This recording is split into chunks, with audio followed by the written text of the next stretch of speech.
Essa postura brasileira em relação à ditadura na Venezuela pode prejudicar esse pleito, essa demanda do Brasil por um assento como membro permanente do Conselho de Segurança da ONU, ou não tem nada a ver uma coisa com a outra? Talvez não tanto, porque hoje nós somos uma das 10 economias do mundo.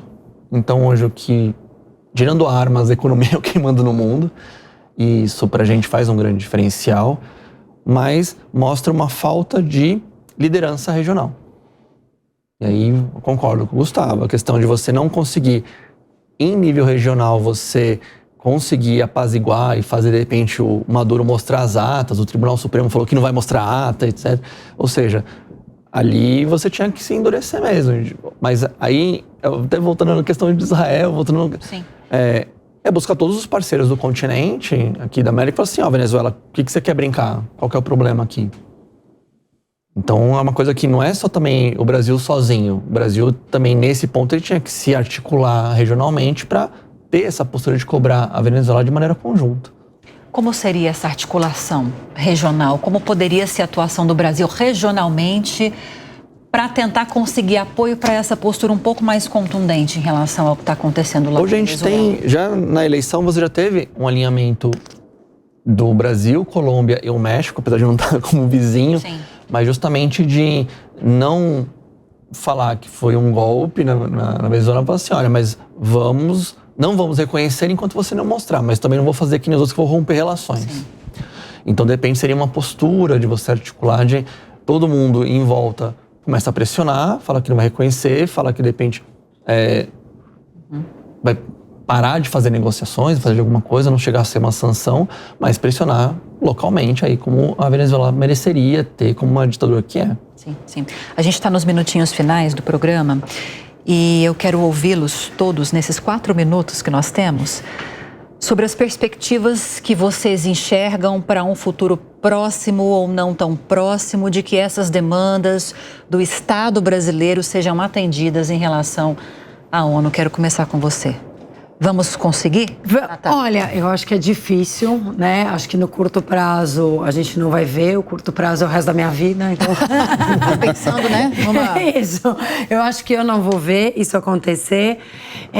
No entanto, uma coisa que eu queria colocar, que eu acho que a gente falou muito pouco, Lívia, é da importância das Nações Unidas, né? E dos seus braços, assim, principalmente a OMS durante a pandemia, né? A importância do PMA, do Programa Mais Alimentos, a importância que ela dá em toda a assessoria de refugiados. Hoje nós temos 300 milhões de refugiados no mundo, né? Que dependem muito de assistência humanitária das Nações Unidas. Então, mesmo que a gente não veja o pleito do Brasil, mesmo que a gente não veja, né, uma reforma do Conselho de Segurança acontecendo no curto prazo, é importante que a gente veja os países comprometidos com o financiamento das Nações Unidas.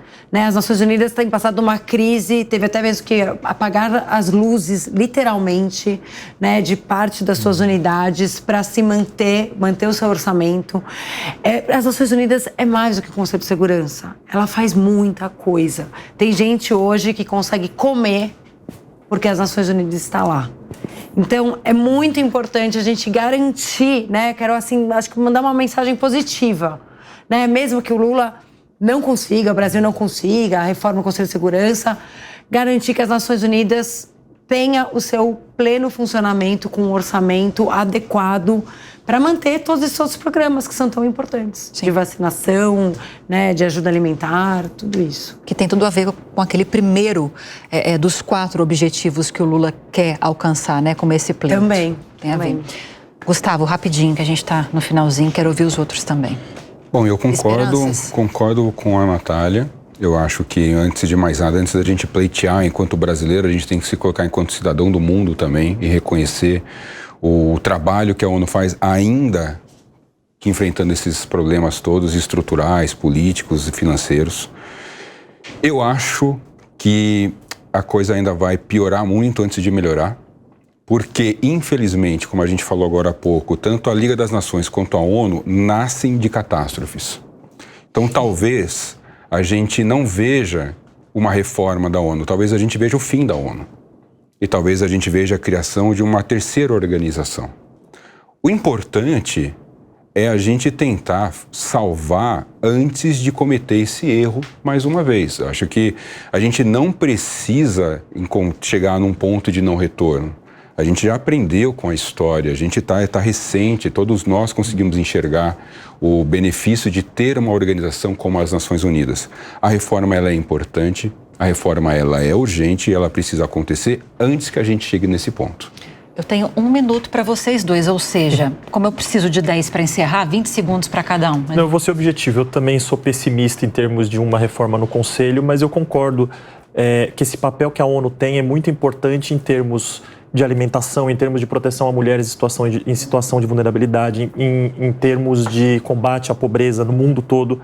Então, eu acho que, por mais que não seja, que a gente não vá ver essa reforma, mas todo este restante, entre aspas, deve continuar e deve continuar cada vez mais. Só pelo debate já vale, Luiz? Só pelo debate já vale.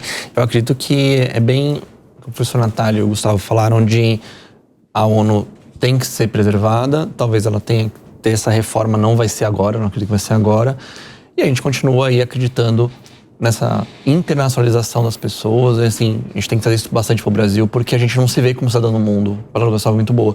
A gente tem ali um parlamento aqui no Mercosul que a gente não utiliza, por exemplo.